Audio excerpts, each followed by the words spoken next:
chegamos então ao sexto mandamento, que é: não matarás. Êxodo 20, 13, nós entramos naquela seção de mandamentos muito curtos, muito objetivos, que são esses mandamentos finais da palavra de Deus, que dizem respeito à nossa vida com as outras pessoas. E então, no versículo 13, o sexto mandamento é: não matarás. Um mandamento que fala sobre a proibição de cometer assassinatos. Este sermão, como você pode ver atrás do boletim, nós vamos dividir em três sessões, melhor dizendo. Nós vamos ver o que a lei ensina sobre o sexto mandamento. Depois vamos ver como Jesus ensina este mandamento. E nós vamos ver ao final que há redenção para aqueles que quebram o sexto mandamento, aqueles que cometem assassinato. O que a lei ensina sobre esse mandamento? Essa parte eu vou falar dela de maneira muito simples. Vou citar alguns versículos. Os versículos estão anotados no seu esboço aí, e é só voltar a eles que você vai entender cada uma dessas partes. Eu não quero gastar muito tempo nessa parte, porque as aplicações desse mandamento são mais importantes e requerem mais tempo para nós. Então, o que a lei ensina no sexto mandamento? A primeira coisa: a vida é santa, por isso deve ser preservada. Esse é o princípio básico. A vida é santa e por isso deve ser preservada. O princípio do sexto mandamento aponta para o fato de que a vida é um dom de Deus e lhe pertence. A vida é para Deus, pois lhe pertence. Em Gênesis, quando estabelece aliança com Noé e seus filhos, o Senhor afirma que pedirá conta de todo o sangue humano derramado. A razão é bem clara, porque Deus fez o homem segundo a sua imagem e semelhança. Observe o que diz Gênesis 9, de 5 a 7. Gênesis 9, de 5 a 7. Diz assim: certamente requererei o vosso sangue, o sangue da vossa vida, de todo animal o requererei, como também da mão do homem. Sim, da mão do próximo, de cada um requererei a vida do homem. Se alguém derramar o sangue do homem, pelo homem se derramará o seu, porque Deus fez o homem segundo a sua imagem. Mas sede fecundos e multiplicai-vos, povoai a terra e multiplicai-vos nela. Esse pequeno texto, essa pequena passagem, ela acontece quando termina o dilúvio, quando finalmente Noé chega em terra firme com os seus filhos, com a sua família, e Deus reestabelece uma aliança. Nesta aliança, as obrigações de Noé e seus filhos era a obrigação de repovoar a terra, assim como foi confiado a Adão e Eva. Neste ponto, Deus estabelece a preciosidade da vida humana. O homem foi feito à sua imagem e semelhança. Por isso, por causa da glória do próprio Deus comunicada ao homem, quando foi criado à sua imagem e semelhança, este homem não pode ter a sua vida tirada por quem quer que seja, nem mesmo por um animal ou por outro homem qualquer. O que Deus está dizendo é que Ele tomará vingança, Ele acertará contas com aquele que cometer tal crime, que cometer tal pecado de tirar a vida de um outro homem. Por quê? O Senhor mesmo diz: porque o homem foi feito à minha imagem e semelhança. Por que devemos preservar as nossas próprias vidas e preservar as vidas dos outros? Porque, ainda que distorcida, Deus criou o homem, nesse instante distorcida, Deus criou o homem à sua imagem e semelhança, e isso dá dignidade ao homem de ele ter a sua vida preservada. Nesse texto, Gênesis 9, de 5 a 7, nós temos duas coisas a observar. A primeira delas é: então, as duas coisas estão contidas. A primeira, versículos 5 a 6. Uma pessoa não pode tirar a vida de outra pessoa. Fazer isso é pecado. Tirar a vida de alguém é pecado. Mas, o versículo 7 diz o seguinte: a minha vida e a vida dos outros deve ser preservada. Todo o necessário deve ser feito para isso. Não fazê-lo é pecado. Dois princípios que estão dentro do sexto mandamento eu não posso tirar a vida e eu tenho que preservar a vida. Eu tenho que promover a preservação da vida. O sexto mandamento é sobre a preciosidade da vida, que nem pode ser tirada e que tem que ser preservada com diligência, com cuidado, a minha própria e a de outros. Assim, é objetivamente proibido pelo sexto mandamento. De forma muito clara, todo crime contra a vida é proibido no sexto mandamento. Eu assinalei aqui alguns: o assassinato, suicídio, aborto, eutanásia, privações dos meios necessários para a manutenção da vida e também atitudes e comportamentos que nos coloquem, ou a vida de outros, que coloquem a nossa vida ou a de outros, em risco de morte iminente ou de longo prazo. Então, as coisas mais comuns que nós sabemos, assassinato, suicídio, aborto, eutanásia, geralmente nós não caímos nessas coisas na prática, mas há outras coisas que favorecem a quebra do sexto mandamento e que são muito comuns para nós, porque o sexto mandamento fala de preservar positivamente a vida. Então, significa que eu não posso, de forma nenhuma, negligenciar as coisas que servem para preservar a vida. Eu não posso me colocar deliberadamente em situações de risco sem necessidade. Eu não posso colocar a minha vida em risco. Eu não posso fazer nada comigo ou com outras pessoas que promova a morte, seja imediatamente ou a longo prazo. Então eu tenho que tomar cuidado com o que eu como, eu tenho que tomar cuidado com o que eu bebo, eu tenho que tomar cuidado com os lugares que eu ando, eu tenho que tomar cuidado com as situações em que eu me coloco, eu tenho que controlar o risco que envolve a minha vida e a vida de outras pessoas. Eu não posso ser negligente, eu não posso ser displicente, eu não posso agir com imperícia sobre o risco de tirar a vida de alguém ou a minha própria. Na prática, o sexto mandamento ele é observado para nós, por exemplo, na forma de eu dirigir. Eu não posso andar a uma velocidade que eu perca o controle do carro. Ou eu não posso, por exemplo, saber que o meu carro está sem a manutenção correta, com um freio ruim, ou com algum problema grave que pode causar um acidente e morte, e consentir de continuar com ele dessa maneira. Isso é quebra do sexto mandamento. Por exemplo, um outro exemplo muito prático. Todo mundo sabe que formol faz mal, usado sistematicamente. Mas as mulheres insistem em usar formol para deixarem seus cabelos lisos. Isso é uma agressão à vida. Você pode não morrer imediatamente, mas a longo prazo isso cobrará um preço. Nós fazemos uso de produtos demasiadamente, nós fazemos uso de produtos industrializados. Você já percebeu que, isso ali é uma matéria muito interessante, um produto que está na prateleira, ele pegou sol, pegou chuva, variação de temperatura e continua intacto. Por que ele continua intacto? Por causa dos conservantes. O negócio é tão brabo que nem bactéria quer comer. Mas nós comemos. Nós usamos aquilo ali em demasia. E aí nós temos a nossa saúde comprometida. O sexto mandamento manda nós olharmos para a vida com a dignidade que Deus deu para ela.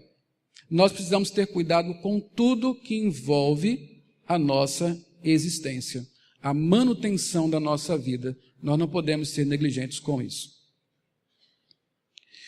Outra coisa, segundo o que a lei nos ensina sobre o sexto mandamento,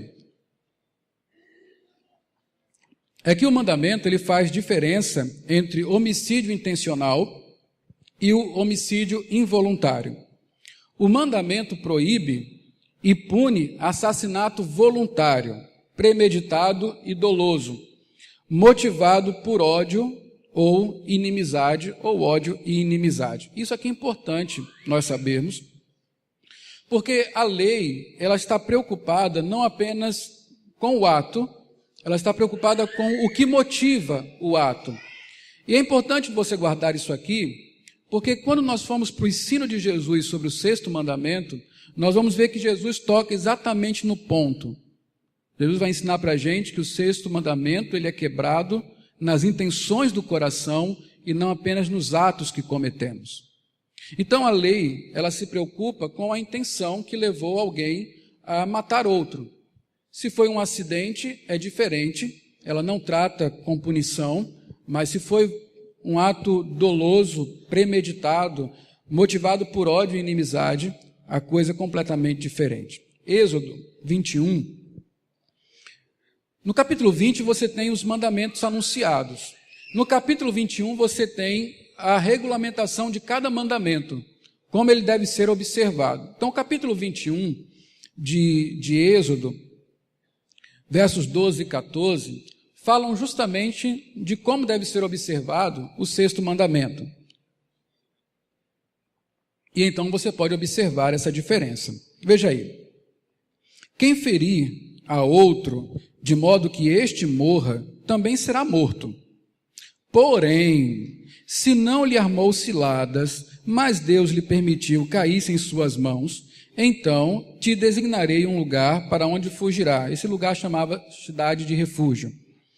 Versículo 14, se alguém vier maliciosamente contra o próximo, matando a traição, tirá-lo-ás até mesmo do meu altar, para que morra.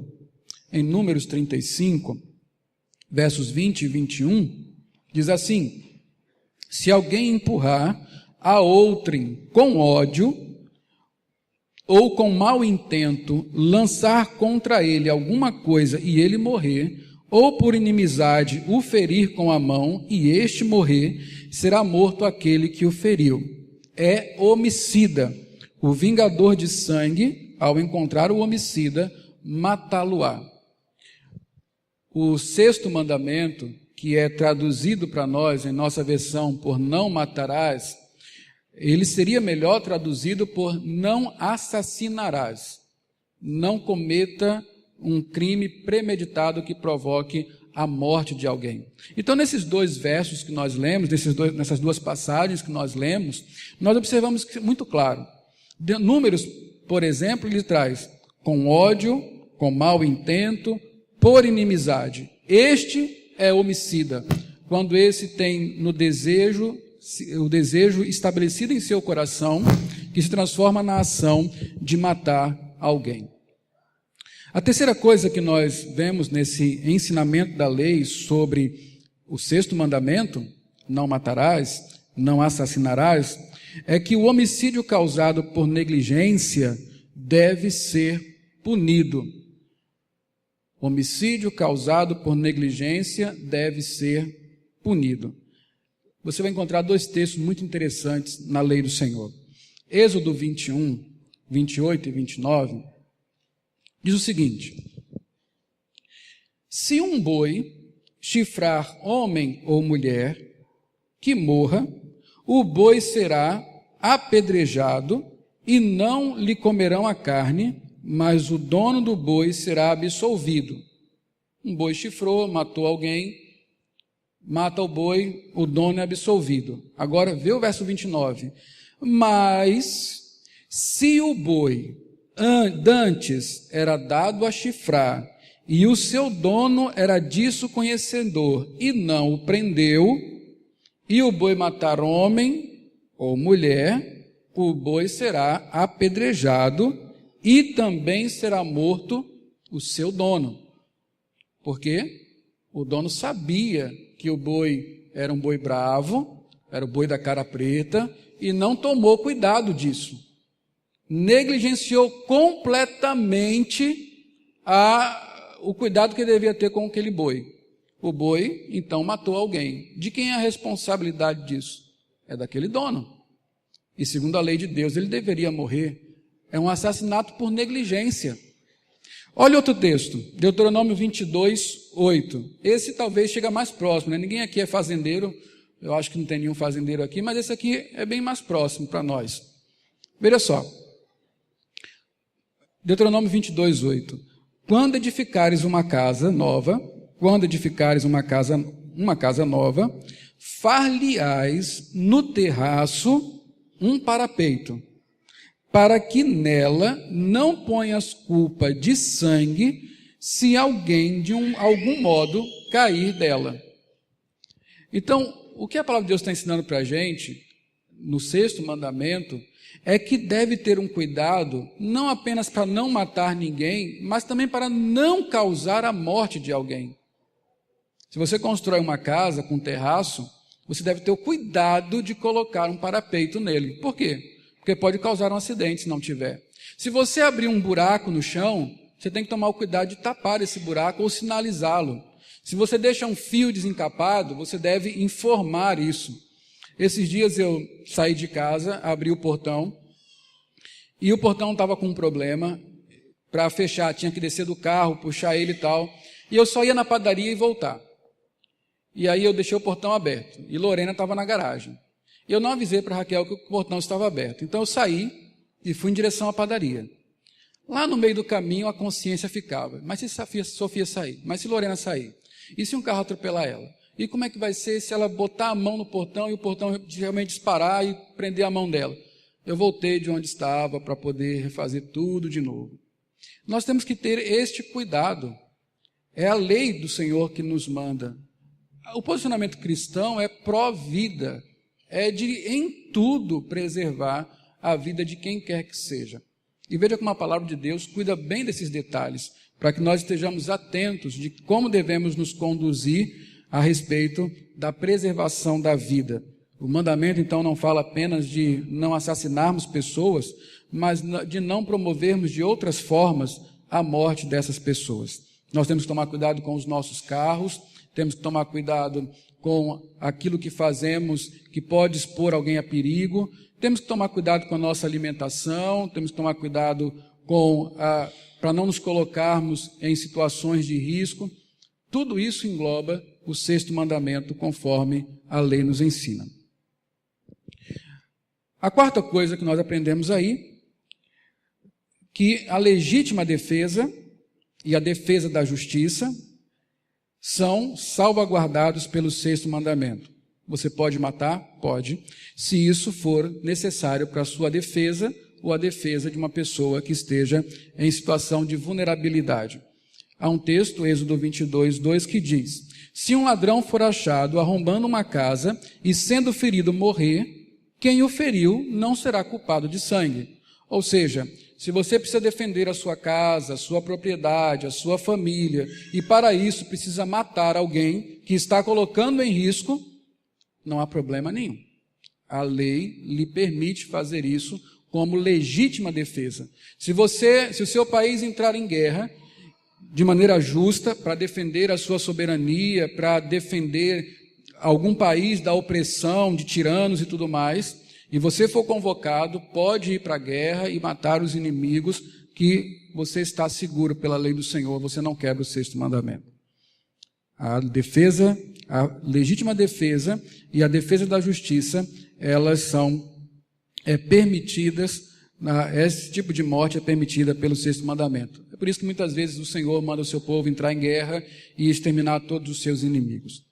A quinta coisa que nós vemos aí é que a pena capital, a pena de morte, também não é proibida pelo 6º mandamento, pelo contrário, ela é formalizada pelo 6º mandamento e pela lei do Senhor como um todo. Deuteronômio 19, 11 a 16 diz assim: mas havendo alguém que aborrece o seu próximo, ele arma ciladas e se levanta contra ele e o fere de golpe mortal, e se acolhe em uma dessas cidades, os anciãos da sua cidade enviarão e tirá-lo Os anciãos da sua cidade enviarão a tirá-lo dali e a entregá-lo na mão do vingador de sangue para que morra. Não olharás com piedade, antes exterminarás de Israel a culpa do sangue inocente para que te vá bem. O vingador de sangue era um parente da vítima, daquele que foi assassinado, escolhido pelos outros parentes para matar o assassino. A lei de Deus prescreve isso lá no Antigo Testamento. Era o vingador de sangue.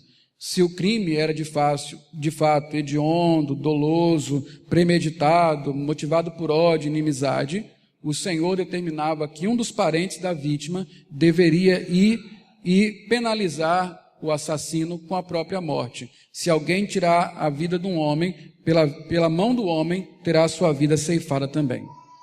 O Novo Testamento afirma exatamente a mesma coisa, só que de outra forma. Romanos 13:4 diz assim: visto que a autoridade é ministro de Deus para teu bem, entretanto, se fizeres o mal, teme, porque não é sem motivo que ela traz a espada, pois é ministro de Deus, vingador para castigar o que pratica o mal. Então, a pena bíblica para assassinato, rapto, estupro, é a pena de morte. A Bíblia, a pena de morte não é algo pecaminoso. Pelo contrário, é algo que está estabelecido na palavra de Deus.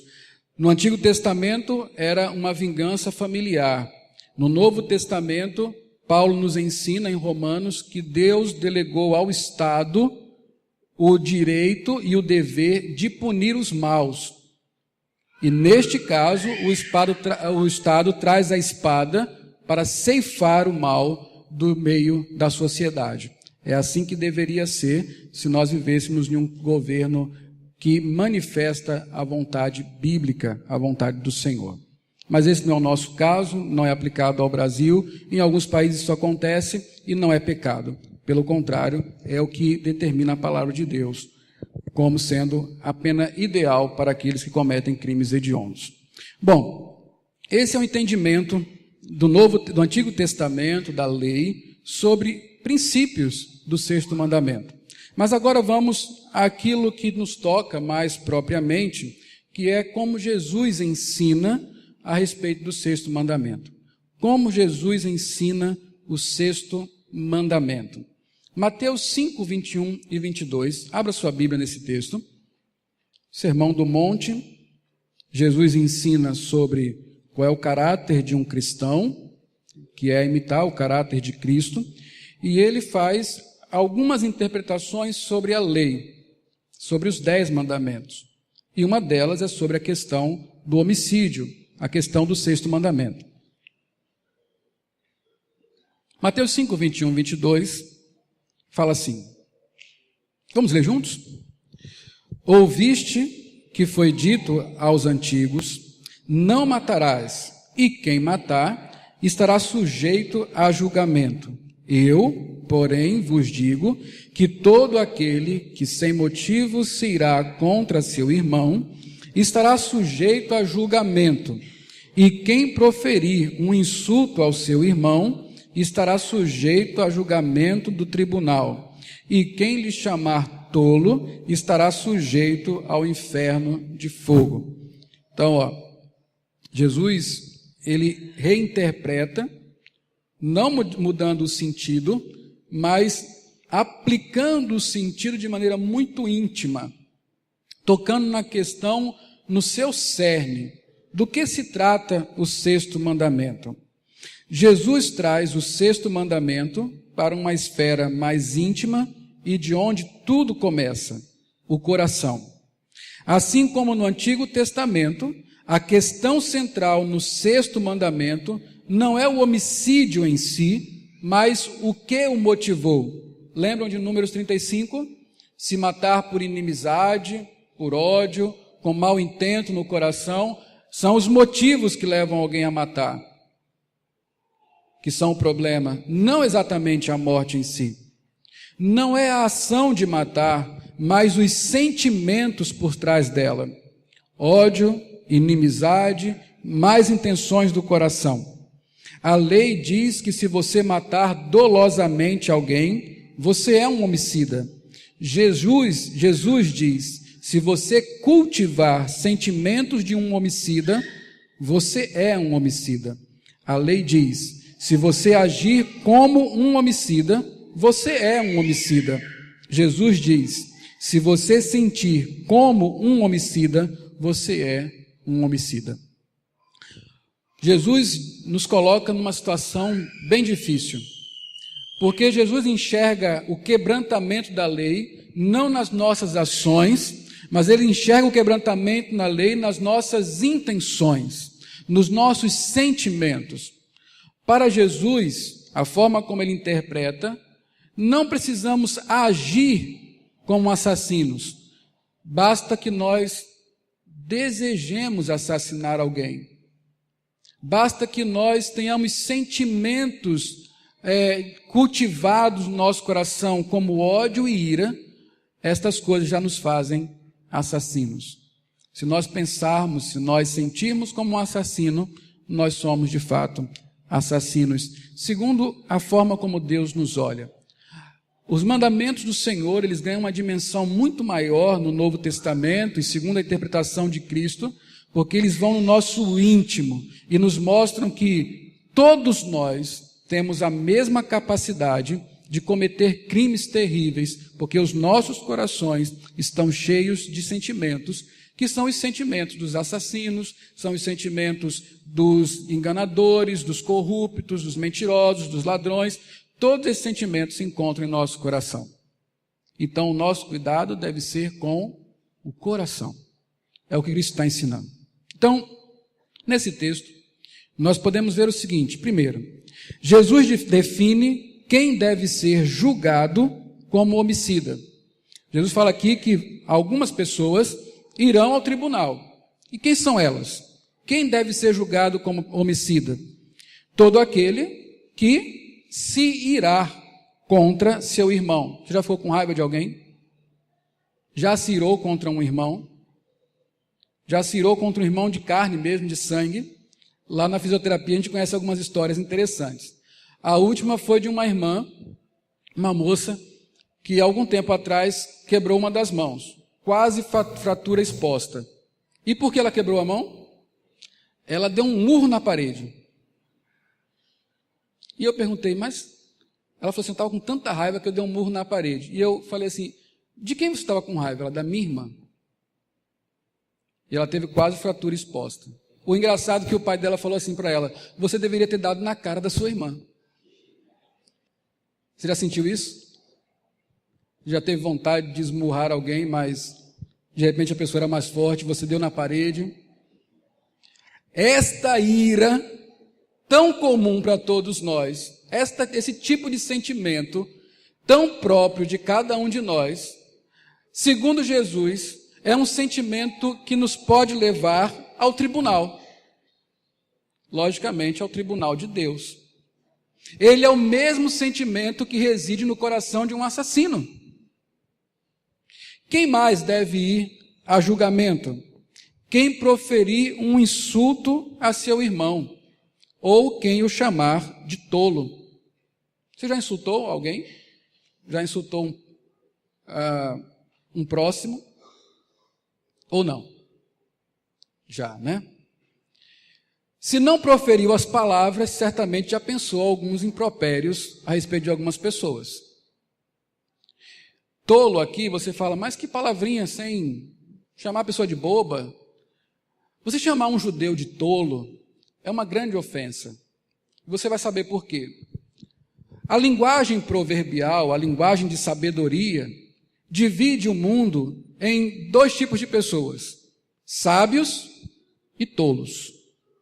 Os sábios, eles são bem-aventurados, eles herdarão a terra, eles são felizes no que fazem, eles estão próximos de Deus, eles entrarão no santuário de Deus. Os tolos são malditos. Os tolos estão condenados ao inferno. Os tolos são aqueles que não têm parte com Deus.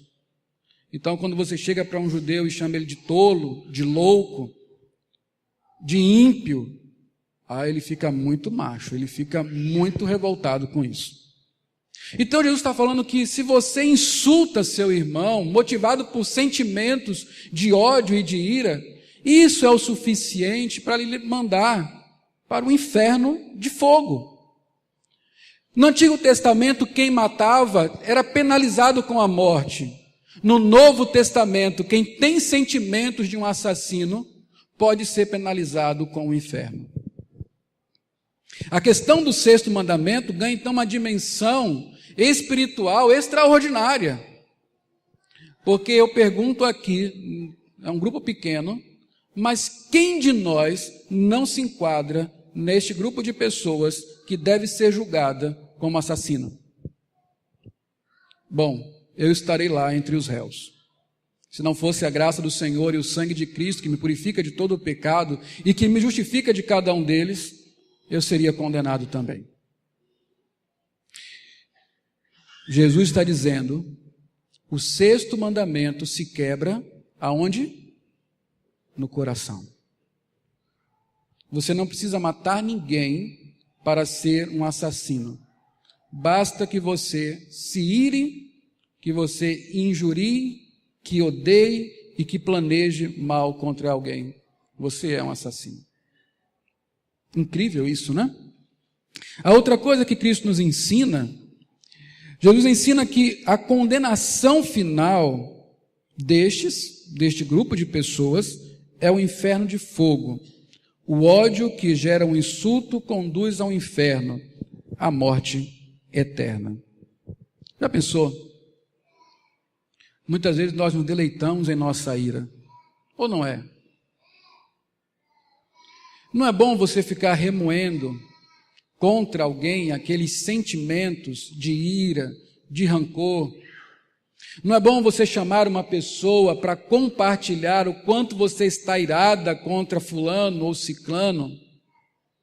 E aqueles pequenos planos que nós fazemos para colocar aquela pessoa em um constrangimento, para dizer para elas algumas verdades, para espiarmos nela a nossa ira. Esse tipo de sentimento, irmãos, não pode ser um sentimento confortável em nosso coração. Eles são sérios. A ira produz os piores males. O ódio mata pessoas. Esses são sentimentos que cristãos não devem cultivar em seus corações. São sentimentos contra os quais nós temos que lutar diariamente. Vamos para uma ilustração, que aí nós vamos entender melhor como funciona essa questão do coração em relação ao sexto mandamento. Caim e Abel, nós conhecemos a história deles. 2 irmãos. E é interessante que o primeiro assassinato do universo tenha acontecido entre 2 irmãos. E eu queria realmente encorajar os irmãos aqui. É que se amem. Não é difícil encontrar irmãos que convivem e tudo mais, mas vivem em guerra, vivem boicotando um ao outro, vivem com inveja um do outro, vivem esperando que o outro perca, se dê mal, privilegia outros relacionamentos, ao relacionamento com o próprio irmão. Queridos, irmão é a melhor coisa que nós podemos ter. São filhos do mesmo pai, da mesma mãe, devem viver unidos, até por amor aos pais, para honra a Deus. O relacionamento que Cristo teve, que preferiu ter conosco, foi um relacionamento de irmão. Ele é o nosso irmão mais velho e nós somos seus irmãos adotivos mais novos. E Ele nos ama tão intensamente. E eu queria encorajar você, que é irmão, a ter paciência com seu irmão. Né, Bidi? Tenha paciência com seu irmão. Isso é importante. Ok? Mas vamos voltar para esses 2 aqui. Caim e Abel. Abra sua Bíblia em 1 João 3, 11 e 12. 1 João 3, 11 e 12. Vê o que diz aí a palavra de Deus. Porque a mensagem que ouviste desde o princípio é esta, que amemos uns aos outros, não segundo Caim, que era do maligno, e assassinou o seu irmão. E por que o assassinou? Porque as suas obras eram más, e as de seu irmão justas. A Bíblia está dizendo o seguinte: você deve amar os seus irmãos, mas não ame como Caim amou Abel, não. Porque ele não amou Abel. Caim odiou Abel. E isso levou a matar o seu irmão. E por quê? Porque as suas obras eram ruins. As de Abel eram justas. Ele teve inveja. Ele teve ressentimento a respeito disso. Não curou isso em seu coração. E isso levou a matar o seu irmão. Vamos para a história original. Abra sua Bíblia em Gênesis 4, de 4 a 7.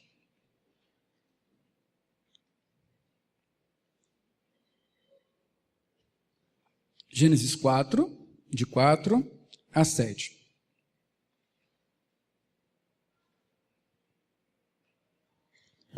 Veja como é que está escrito esse texto, porque ele é extremamente revelador a respeito do que acontece nos nossos próprios corações.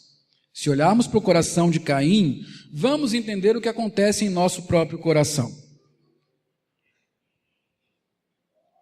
Obrigado, Alex. Está escrito assim: Abel, por sua vez, trouxe das primícias do seu rebanho e da gordura deste. Agradou-se o Senhor de Abel e de sua oferta, ao passo que de Caim e de sua oferta não se agradou. Observe a palavra, veja que ela se repete o tempo todo. Irou-se, pois, sobremaneira Caim, e decaiu-lhe o semblante. Ele ficou tão irado que ele não tinha nem como esconder essa ira. O seu rosto se transformou. Agora veja que Deus gracioso. Então lhe disse o Senhor: porque andas irado, e porque descaiu o teu semblante? Se procederes bem, não é certo que serás aceito? Se todavia procederes mal, eis que o pecado jaz à porta, e o seu desejo será contra ti, mas a ti cumpre dominá-lo. O que levou Caim a matar Abel? O que foi? Não, segundo o texto. Ira, raiva. Lucas faz raiva. Esse é o sentimento do assassino. Ira, ódio, são suas motivações. Ele se sente injustiçado, ele se sente roubado de seus direitos, ele se sente tirado do centro das coisas. E isso lhe provoca ira, e alguém tem que aplacar a sua ira. Então ele se volta contra alguém, e ele faz a expiação disso, tirando aquela vida. Isso pode acontecer realmente, ou isso pode acontecer de várias maneiras, como uma forma de se vingar da pessoa que é objeto da ira. Deus vai ao coração dele. Então, Deus revela o coração do homicida Caim. Veja, olha o que Deus pergunta: por que andas irado? E por que decaiu o seu semblante? Essa é a pergunta. O que está acontecendo, Caim? O que está acontecendo? Por que você está irado? Por que sua cara está tão feia? Por que você perdeu o sorriso? Por que sua testa está franzida? Por que o seu coração está tão irado? Por que você está vivendo essa ira? Aí vem o conselho de Deus: eis que o pecado jaz à porta. Jaz à porta aqui é um símbolo, é uma metáfora para o quê? Para o coração. O pecado está aí, ó. O seu pecado está exatamente aí no seu coração. E este pecado coloca em você um desejo. Qual era o desejo de Caim naquele instante? Ver o seu irmão morto. Deus está falando: Caim, você tem um desejo pecaminoso, motivado por ira e ódio. Caim, você tem que dominar esse desejo. Porque se você não dominar esse desejo vai dominar você. Qual foi a opção de Caim? Dominar o seu desejo ou ser dominado por ele? Ele se deixou dominar pelo desejo. E onde isso acabou? Na morte do justo Abel. O que eu quero ensinar para vocês? O que eu quero aprender? Meus irmãos, uma vez que fomos salvos, uma vez que encontramos graça da parte de Deus, nós nos encontramos sempre em uma posição de fazer uma escolha, de tomar uma decisão. Sobretudo no que diz respeito à ira, que é o assunto que nós estamos tratando aqui. Quando eu estou irado, eu vou ter que tomar uma de duas possibilidades. Ou eu vou dominar a minha ira, eu vou dizer basta com isso, não é justo que eu esteja dessa maneira, não há motivos para eu querer o que eu estou querendo, a vingança não me pertence, mesmo que essa ira seja justificada, não há motivos suficientes que me façam querer o mal de alguém, isso não é justo, então eu tenho que aplacar, dominar-me e subjugar a minha ira. Ou eu posso tomar a atitude de falar, agora eu vou largar de mão e vou deixar que o meu coração irado me conduza. Quando isso acontece, irmãos, quando isso acontece, os maiores males tomam posição dentro de uma comunidade, dentro de uma família, dentro de uma igreja. E olhe, nesse tempo que tenho de igreja, como eu tenho visto as marcas da ira destruindo relacionamentos, separando famílias dentro da igreja, rachando igrejas, criando inimizade entre aqueles que deveriam ser irmãos, coisas mesquinhas até, maquinação do mal contra uma pessoa especificamente, para vê-la prejudicada, para decretar a sua morte enquanto membro de uma igreja, enquanto amigo, enquanto irmão. Porque nós largamos o coração e dizemos, vai meu coração, e dá vazão aos seus desejos. Mas aqueles que são guiados pelo Espírito de Deus, eles vivem pelo Espírito de Deus. E o fruto do Espírito é amor, e o outro, um dos outros é domínio próprio. Quem é guiado pelo Espírito de Deus pode dominar a sua ira. É inevitável ficar irado. Inevitável. Quando eu menos espero, lá estou eu, doido para ir à forma. Doido. O coração aumenta a pulsação, vem aquele gosto de sangue na boca, os olhos ficam pequenininhos, né? Você vê tudo. E só pela graça de Deus mesmo, para tudo voltar ao normal. Vocês nunca fizeram isso, né? Nunca se sentiram assim, né? Só eu que sou mau, né? E só a graça de Deus realmente para apaziguar o meu coração. Um desses domingos eu cheguei na igreja e fui cumprimentar uma pessoa. E essa pessoa foi tão mal educada comigo. Estou falando mal educada para minorar a coisa, né? Foi grosseira, de uma forma espantosa. Daquele tipo que você fica sem ter onde pisar. Estava para começar o culto. E de onde eu a cumprimentei, eu voltei para o púlpito. E nesse pequeno trajeto, eu tive que contar muito com a graça de Deus, para não voltar atrás e falar tudo aquilo que o meu coração desejava falar para aquela pessoa. Para não fazer tudo aquilo que o meu coração queria fazer com aquela pessoa. O interessante é que eu voltei para o púlpito, eu orei ao Senhor, coloquei meu coração nas suas mãos, e eu esqueci disso. Foi um domingo, eu esqueci disso. Isso foi de manhã. À tarde, eu lembrei do que aconteceu. E eu falei, graças a Deus o Senhor me fez esquecer desse episódio. Mas naquele momento eu lembrei. E aí a luta começou novamente. Mas na próxima vez... Aí você fica, eu vou fazer isso, Senhor, tenha misericórdia de mim. Mas eu vou fazer, não, Senhor, muda o meu coração. Senhor, tenha misericórdia. É a luta contra a ira. Não temos como controlar isso, mas temos como controlar as ações que a ira quer que eu faça. Eu tenho como dominar os desejos do meu coração. O sexto mandamento, ele é quebrado quando nós entregamos o nosso coração ao desejo dele, motivado por ira e ódio. É triste saber que nós podemos ser assassinos, né? Mas é verdade, nós podemos. Caim foi, e nós também podemos ser iguais a Caim. Caim assassinou o seu irmão antes de realmente fazê-lo, quando se irou contra ele e amou a ideia de lhe fazer mal.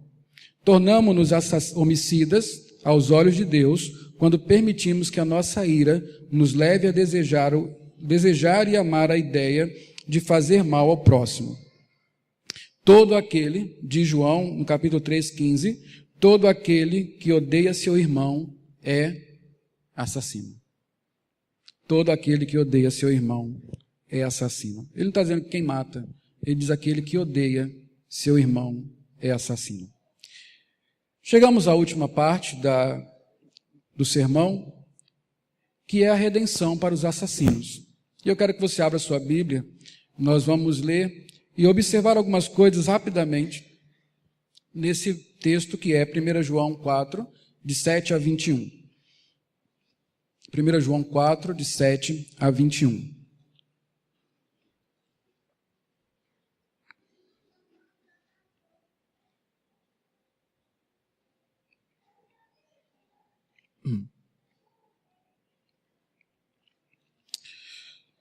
Você tem problema com ira? Você tem problema em controlar os seus pensamentos, os desejos do seu coração, a respeito daqueles que na sua mente lhe causaram algum dano ou que merecem ser punidos? Eu gostaria que você observasse esse texto com cuidado, porque você vai entender que remidos do Senhor, eles não podem viver irados. Que a solução para a ira é o amor. Que a solução para o ódio é o amor. O amor de Deus e depois a nossa própria disposição em amar, ao invés de odiar e ficar irado. Então a primeira coisa que eu quero observar nesse texto é: quem ama é filho de Deus, mas quem não ama procede do maligno. Quem ama é filho de Deus, mas quem não ama procede do maligno. Diz assim o verso 7: Amados, amemo-nos uns aos outros, porque o amor procede de Deus, e todo aquele que ama é nascido de Deus e conhece a Deus. Aquele que não ama não conhece a Deus, pois Deus é amor. Em João, no capítulo 10, verso 10, Jesus diz que há um primeiro homicida. Quem foi ele? Quem foi o primeiro homicida? Pegadinha do pastor, né? Quem foi o primeiro homicida?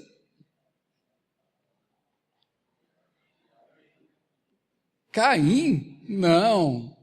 Quem é que foi homicida desde o início? Satanás, o diabo, o maligno.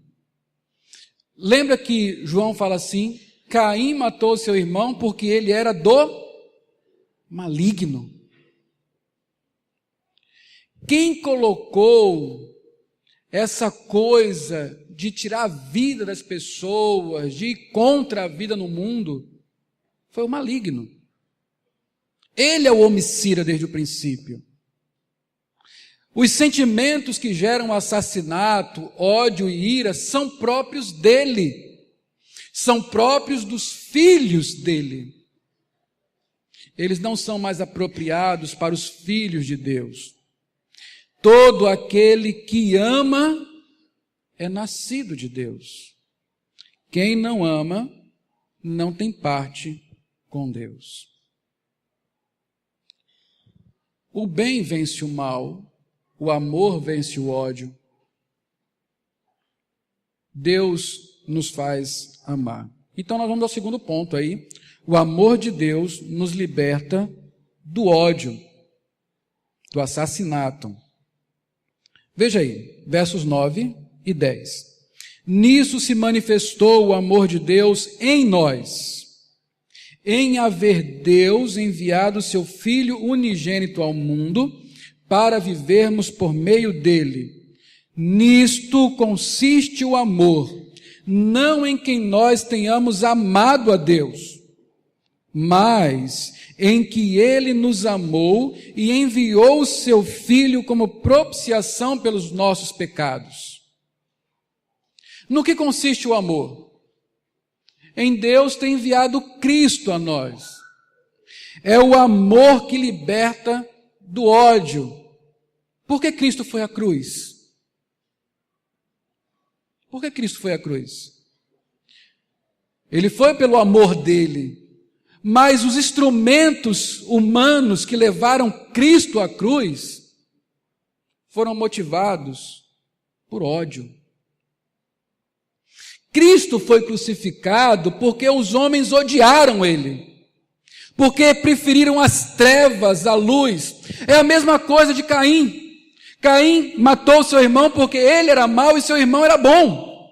Os homens mataram Jesus por quê? Porque ele era bom e nós somos maus. Nós não queremos conviver com alguém que destaque o nosso mal.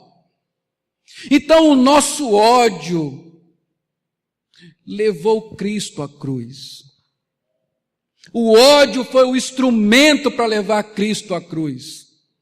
Mas lá na cruz, o ódio foi vencido pelo amor.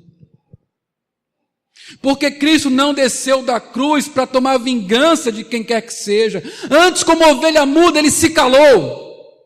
Ele até rogou ao Pai: Pai, perdoa-lhes, porque não sabem o que fazem.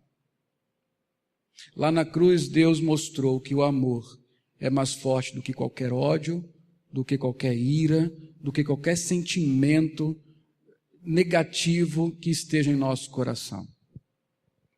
O que quero dizer, meus irmãos, é que se nós olharmos para a cruz e colhermos os benefícios que vêm dela, nós podemos dominar a ira e o ódio que ainda estão em nosso coração.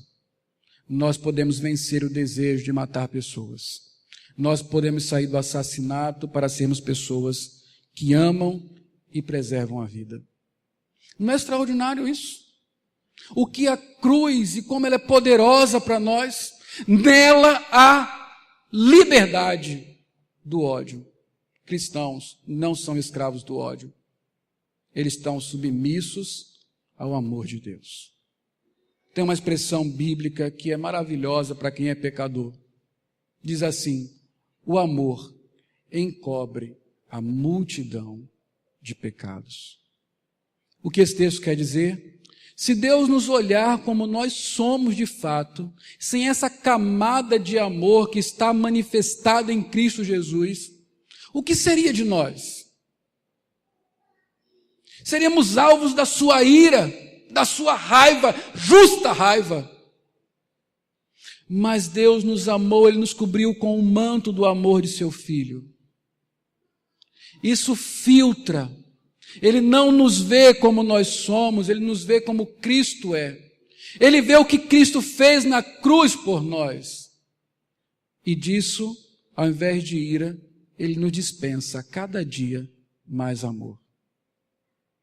A palavra de Deus diz: sede imitadores de Deus como filhos amados. Na cruz a liberdade para o ódio. Terceira coisa, o fruto da cruz é o amor. Verso 11 diz assim: amados, se Deus de tal maneira nos amou, observe, amados, se Deus de tal maneira nos amou, que tal maneira foi essa? Enviando Jesus à cruz, devemos nós também amar uns aos outros. Ninguém jamais viu a Deus. Se amarmos uns aos outros, Deus permanece em nós e o amor é em nós aperfeiçoado. O amor é uma coisa interessante. ele se torna melhor quando nós o praticamos. Se nós permanecermos, se nós amarmos uns aos outros, Deus permanece em nós e o seu amor é em nós aperfeiçoado. À medida que nós nos amamos, mais experimentamos o amor de Deus. À medida que nós nos amamos, mais experimentamos da sua graça, da profundidade, da dimensão que é o amor de Deus. Então a exortação é muito clara: se Deus nos amou, e olhe, quando nós falamos de Deus amar pessoas, é uma coisa tão incrível. Você fala assim: Deus é bom, certo? E eu sou bom? Não, eu sou mau. Isso é para botar medo no coração da gente. Temos um bom e nós que somos maus. Temos o autor da vida, o santo e sublime, que ama pecadores. Não é como eu amar a minha mulher. É como alguém que não precisa amar ninguém, que basta-se a si mesmo, que vê do outro lado pessoas indignas de amor, pessoas que não são amáveis, mas mesmo assim nos ama a ponto de dar o seu bem mais precioso, o seu filho. Então João fala, esse Deus que nos amou de tal maneira, que deu o seu Filho unigênito para que aquele que nele crê não pereça, mas tenha vida eterna. Se Deus nos amou dessa maneira, nós devemos amar uns aos outros. Essa é a única solução para nós não quebrarmos o sexto mandamento. Porque é isso que testifica do amor de Deus em nós, o fato de amarmos uns aos outros. A fé revela-se em amor. Nisto conhecemos, versículo 13, nisto conhecemos que permanecemos nele e ele em nós, em que nos deu o seu Espírito. E nós temos visto e testemunhamos que o Pai enviou o seu Filho como Salvador do mundo. Aquele que confessar que Jesus é o Filho de Deus, Deus permanece nele e ele em Deus. E nós conhecemos e cremos no amor que Deus tem por nós. E nós conhecemos e cremos no amor que Deus tem por nós. Deus é amor, e aquele que permanece no amor, permanece em Deus, e Deus nele. Nisto é nós aperfeiçoado o amor, para que no dia do juízo mantenhamos confiança, pois segundo ele é, também nós somos neste mundo. Que coisa extraordinária é a palavra de Deus, como ela é coerente consigo mesma. Veja, sexto mandamento diz, quem mata deve morrer. Jesus fala, quem tem sentimentos de assassino deve morrer. Então nós constatamos aqui que todos nós temos esses sentimentos. Então nós deveríamos morrer. Certo? Então eu devia viver com medo agora. O medo de me encontrar com Deus. O medo de morrer. E comparecer no tribunal de Deus e Deus me julgar como um assassino. Ele vai perguntar a Laule, você se irou contra alguém? E eu vou ter que dizer, sim, Senhor, me irei. A Laule, quando você está virado, você cometeu algum pecado contra a pessoa que você irou? Eu vou ter que dizer, Senhor, algumas vezes eu cometi. E quando não cometi, planejei cometer. E se não cometi, foi porque o Senhor mesmo me livrou de fazê-lo. A Laule, você sabe a punição para os assassinos? Sei, Senhor, a morte. O que eu vou poder dizer? Nada, a não ser se eu estiver debaixo da cruz. O que me dá segurança, então, no dia do juízo? É o amor de Deus que foi dispensado em Cristo por mim, e este amor que me faz amar o outro. Porque é quando eu amo o outro que eu sei que o amor de Deus me alcançou. É quando eu não tenho mais o desejo de assassinar, de odiar, de mirar contra ninguém, que eu finalmente tenho a evidência de que o amor de Deus me alcançou, de que eu fui liberto. E essa é uma questão de fé. Quando eu creio que Deus me ama, eu posso amar as pessoas. E nós cremos nisso. Você tem alguma dúvida que Deus lhe ama? Creio que não. Se você não ama, você tem um problema de fé. Sem fé é impossível agradar a Deus. Fé é o instrumento para a salvação. Finalmente, no amor não há medo. No amor não existe medo, antes o perfeito amor lança fora o medo, porque o medo produz tormento, logo aquele que teme ou que não crê não é aperfeiçoado no amor. Porque ele nos amou, podemos decidir amar. Eu quero que você guarde essa frase. Porque ele nos amou, podemos decidir amar.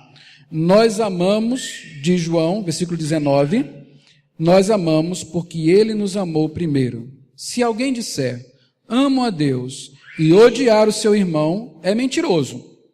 Pois aquele que não ama o seu irmão, a quem vê, não pode amar a Deus, a quem não vê.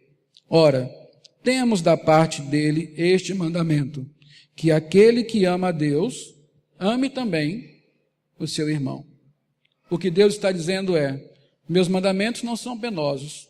Se você está dentro do meu amor, se você experimenta este amor, se a cruz lhe alcançou, você agora só precisa decidir que vai amar.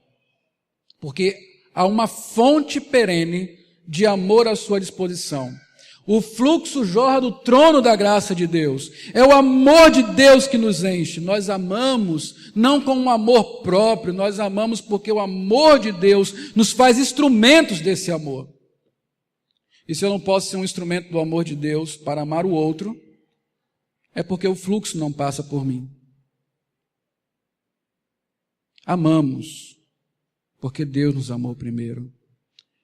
Porque Ele me amou primeiro, eu posso decidir amar. Amor, no final de contas, é uma decisão. E ao final desse sermão eu quero justamente colocar isso para você. Você vai sair daqui e vai entrar em situações onde você, como cristão, vai precisar decidir. Deus irá falar ao seu coração quando você estiver irado. Filho, o seu desejo é contra ti. Cumpre a você dominá-lo. Filho, há uma outra opção. Amar. E o amor vence o ódio. No final das contas, é você que vai ter que decidir. Se você vai amar como Cristo amou, ou se você vai odiar, assim como o maligno, que era homicida desde o início. Você vai ter que decidir que evidência vai surgir de você naquele momento. A evidência de que você é um filho de Deus, ou a evidência de que você é um filho do maligno. Decida amar. Imite ao Pai. Revele Cristo em sua vida. Seja o instrumento deste amor. E assim o sexto mandamento será um fardo leve que nós carregaremos, com a certeza de que estamos honrando a Deus, preservando a vida, a dignidade do nosso irmão, quando nós o amamos e o preservamos de todo o mal. Que o Senhor então tenha misericórdia de nós e Ele mesmo aplique sua palavra aos nossos corações. Amém? Curve sua cabeça. Certamente você tem nessa área coisas a conversar com Deus. Faça isso agora. Assuma o compromisso contra a ira. A ira é tão comum para nós. Nós vivemos num mundo de tanta vingança, de tanto iraforra, que muitas vezes nos esquecemos que nós somos chamados para amar até aqueles que não são amáveis. Amar acima das circunstâncias. E para isso nós precisamos da graça de Deus. Vá à cruz e peça ao Senhor graça e misericórdia.